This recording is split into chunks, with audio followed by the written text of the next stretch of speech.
seluruh dunia, setiap kelompok etnis dan budaya memiliki pendekatan tersendiri terhadap pengasuhan anaknya. Dari kepercayaan-kepercayaan, norma-norma, hingga tradisi-tradisi yang akan membentuk dasar dari gaya pengasuhan. Beberapa keluarga mungkin menekankan nilai-nilai tradisional dengan fokus pada ketaatan, rasa hormat, dan pemeliharaan nilai-nilai budaya tertentu. Sementara itu, keluarga lain mungkin lebih terbuka terhadap individualitas dan mendukung eksplorasi kreativitas anak-anak mereka. Melalui keberagaman ini, anak-anak belajar memahami dunia dengan caranya yang berbeda-beda, mengembangkan keterampilan sosial yang unik, dan adaptasi terhadap lingkungan mereka. Dalam video ini, terdapat hasil wawancara dari 3 keluarga yang memiliki perbedaan etnis dan keadaan ekonomi. Terdapat keluarga dari etnis Sunda, Minang, dan Ende. Mari kita simak videonya. Adapun karakteristik keluarga sebagai berikut. Suku Sunda. Keluarga ini berasal dari Bogor yang terdiri dari ayah berusia 45 tahun, ibu 35 tahun, dan 1 orang anak berusia 8 tahun. Keluarga ini tinggal di lingkungan perkotaan yang sangat asri. Latar belakang pendidikan suami dan istri adalah strata 1. Keduanya bekerja sebagai karyawan swasta yang memiliki rata-rata pendapatan keluarga hingga 10 juta rupiah per bulannya. Dengan rata-rata pengeluaran keluarga mencapai 8 juta rupiah. Suku Minang.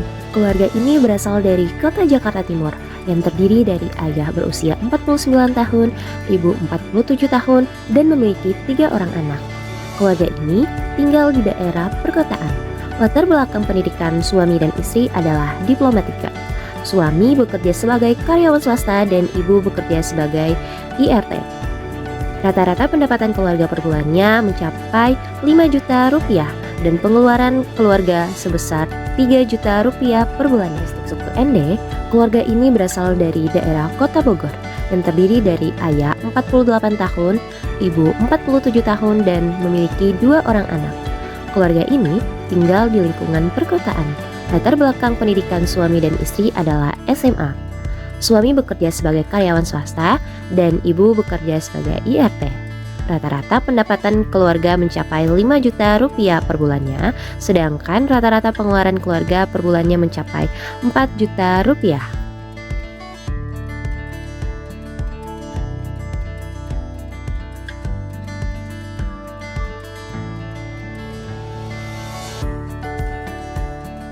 Hanya dikasih tahu aja sih secara pelan-pelan sampai anak itu tahu apa yang dilakukan itu salah, terus yang benernya kayak gimana.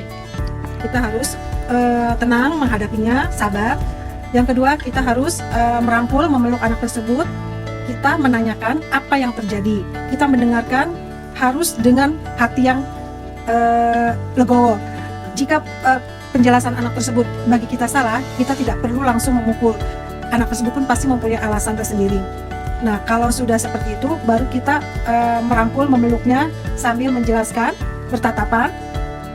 Mungkin di ruang tamu atau di kamar kita dekat mereka dan kita kasih tahu kenapa itu mesti terjadi, dan kita jelaskan kalau memang anak dianggap kita salah dengan perbuatannya, maka kita harus memberikan jawaban yang baik. Seharusnya seperti ini, tidak boleh seperti ini, sebaiknya kamu seperti ini.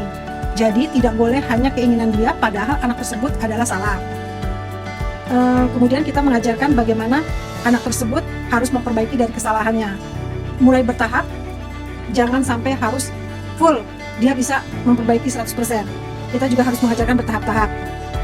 Ketika anak berbuat salah, yaitu kita akan memberitahu bahwa itu salah dan yang betul seperti ini. Kita mengarahkan.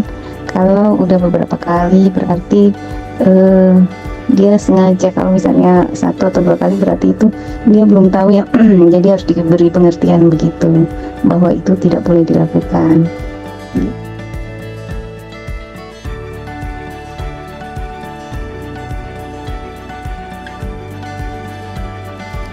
Kesepakatan bersama ya pastinya, tapi sebagai kepala rumah tangga jelas suami saya yang berandil, namun saya juga ikut kontribusi sebagai ibu rumah tangga.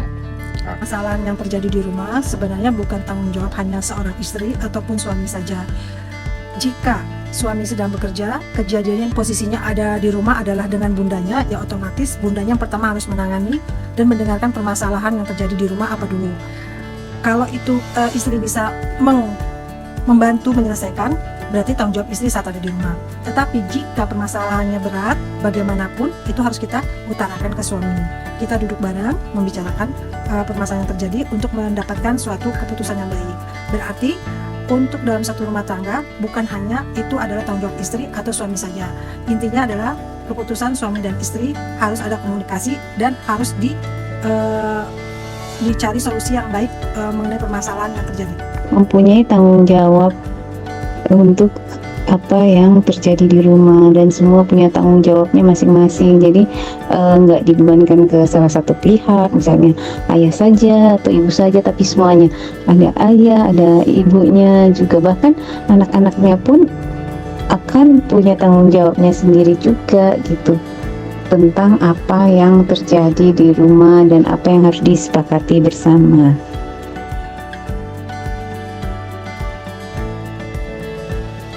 Saya kasih semacam reward gitu aja sih setiap dia berhasil melakukan sesuatu, atau juga kasih waktu khusus buat dia ngelakuin aktivitas yang dimau. Yang pertama, kita harus punya waktu atau meluangkan waktu untuk mendengarkan keluh kesah, kesenangan anak-anak, kesulitan anak-anak, baik itu di rumah, di sekolah, maupun aktivitas anak sehari-hari. Jika ada masalah anak, maka kita peluk mereka agar apa yang mereka sedang hadapi mereka bisa tuangkan atau bisa mereka sampaikan ke orang tuanya. Kita memeluk dia di saat dia tidur, kita peluk, kita dekat, kita cium. Anak dewasa itu bukan berarti anak yang tidak bisa kita peluk. Anggaplah anak itu selalu menjadi tetap bayi kecil kita, dan kita anggap dia adalah malaikat kecil yang selalu kita cium-cium. Memberikan sesuatu yang dibutuhkan anak tersebut, misalnya dia butuh makan, dia butuh tempat yang nyaman untuk tinggal, dia butuh lingkungan yang sehat, lingkungannya yang nyaman, dan juga ada peraturan-peraturan, misalnya dia tidak boleh melakukan ini karena ini berbahaya, atau larangan-larangan tertentu yang mengakibatkan sesuatu yang merugikan diri anak tersebut. Jadi kasih sayang itu seperti itu, dan memberikan kemandirian apa yang misalnya dia bisa mandiri, tidak terlalu bergantung pada orang lain, supaya dalam keadaan sendiri pun dia bisa untuk bisa untuk bergerak sendiri, jadi tidak tergantung pada orang lain gitu.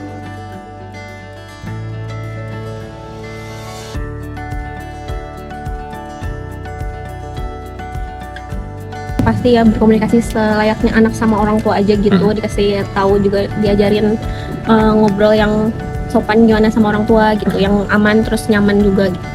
Berkumpul di ruang tamu atau sedang nonton ataupun bisa di kamar, itu komunikasi bisa otomatis langsung tiba-tiba tertuangkan. Misalnya kita menanyakan, gimana kamu hari ini, bagaimana kamu hari ini. Kalau ada permasalahan dari anak, dia pasti akan begini loh bunda, aku begini. Pasti kita harus mendengarkan baik-baik gitu kan. Kemudian permasalahan apa yang dia sedang hadapi, otomatis kita akan memberikan solusinya. Caranya harus begini, kamu harus mendengarkan, kamu nggak boleh egois. Nah, kita memberikan yang positif-positif dulu.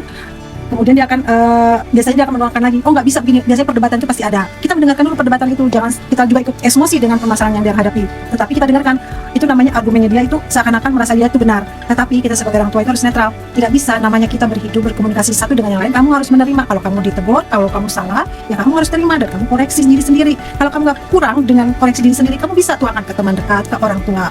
Nah biasanya itu harus ada komunikasi. Berkomunikasi, kita harus melihat situasi juga ya.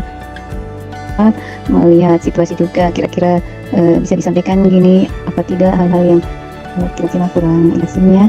Setiap hari lebih intens secara langsung. Kalau yang jauh, anaknya jauh, kita melalui telepon atau melalui chat WA, tapi akan terus komunikasi bila perlu setiap hari, tapi di jam-jam yang tidak mengganggu kuliahnya untuk yang jauh. Dan kalau untuk yang dekat, yang kecil, yang masih sekolah dan masih tinggal bersama, sebisa mungkin ada saat waktu yang bisa disampaikan, ya kita selalu berkomunikasi, bertukar pikiran, bercerita, misalnya curhat, ya curhat gitu.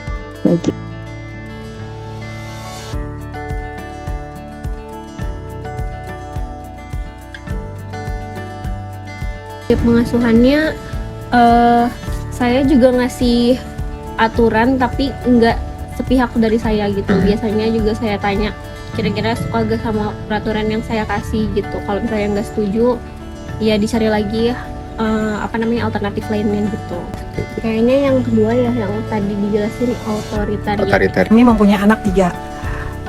kami membesarkan anak itu sendiri, mengasuhnya sendiri. Antara saya dan suami bekerja sama membesarkan anak-anak. Jadi kita tahu perkembangan anak dari 0 hari sampai dengan sekarang. Permasalahan apa, tingkah lakunya seperti apa, jadi kita tahu semuanya. Jika anak melakukan kesalahan, kita hanya mendengarkan dulu.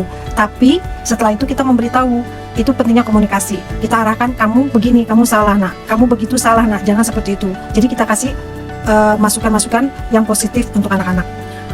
Terus jika anak sekarang yang dilihat udah kebanyakan gadget gitu lebih galak, ya otomatis kita ngikutin dulu nih seperti apa sih teknologi sekarang yang dia lagi biasanya kan TikTok segala macam.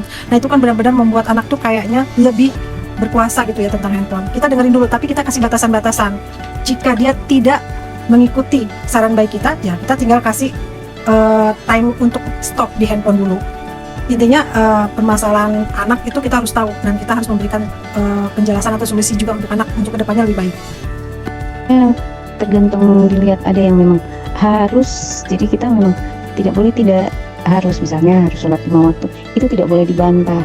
Tapi kalau misalnya pemilihan makanan, oke, mau pilih yang mana, nah itu bisa ada pilihannya. Tapi kalau misalnya kita lebih menganjurkan, oh lebih bagus begini, ini begini, gitu. Jadi untuk hal apa yang apa sih yang menjadi yang harus kita menyampaikan untuk harus sholat itu terus gitu. Jadi itu nggak boleh tidak, kita harus menganjurkan. Jadi tidak terlalu kaku juga sih. Semua tergantung situasi, kondisi, dan itu tentang hal apa yang sedang dibicarakan. Selanjutnya, kita akan membahas mengenai apa faktor yang menyebabkan adanya potensi persamaan dan perbedaan pengasuhan yang dilakukan oleh keluarga. Yang pertama adalah kebudayaan. Kebudayaan menurut Edward 2006 dalam Khadijah 2018 menyebutkan bahwa kebudayaan dalam masyarakat memengaruhi orang tua dalam memberikan gaya pengasuhan terhadap anaknya. Kedua, latar belakang budaya. Latar belakang budaya menciptakan perbedaan dalam pengasuhan anak. Hal tersebut terlihat dari bagaimana ketiga keluarga yang berasal dari latar belakang budaya berbeda-beda, yaitu suku bangsa yang berbeda menerapkan gaya pengasuhan yang memiliki ciri khas dari daerahnya masing-masing. Yang ketiga adalah kondisi lingkungan keluarga. Faktor lingkungan dapat memengaruhi perbedaan ataupun persamaan dari gaya pengasuhan yang dilakukan oleh keluarga. Orang tua memiliki kecenderungan menerapkan pola pengasuhan sesuai dengan bagaimana nilai norma yang berada di lingkungan mereka agar dapat memenuhi harapan bagaimana individu dalam keluarga tersebut hidup dalam masyarakat. Berikut adalah persamaan dan perbedaan umum yang bisa kita amati pada ketiga keluarga. Yang pertama, jika ditinjau dari kondisi sosial ekonomi, kedua keluarga antara Minang dan Ende memiliki kondisi sosial ekonomi menengah yang memadai. Sementara keluarga Sunda berada pada kelas atas. Selanjutnya, bila ditinjau dari kondisi tempat tinggal, semua keluarga menyediakan lingkungan yang cukup nyaman dan layak untuk pertumbuhan anak meskipun berbeda dalam skala dan kualitas. Dan yang terakhir dari sisi budaya, ketiga keluarga menunjukkan kekentalan budaya asal mereka walaupun telah pindah tempat tinggal.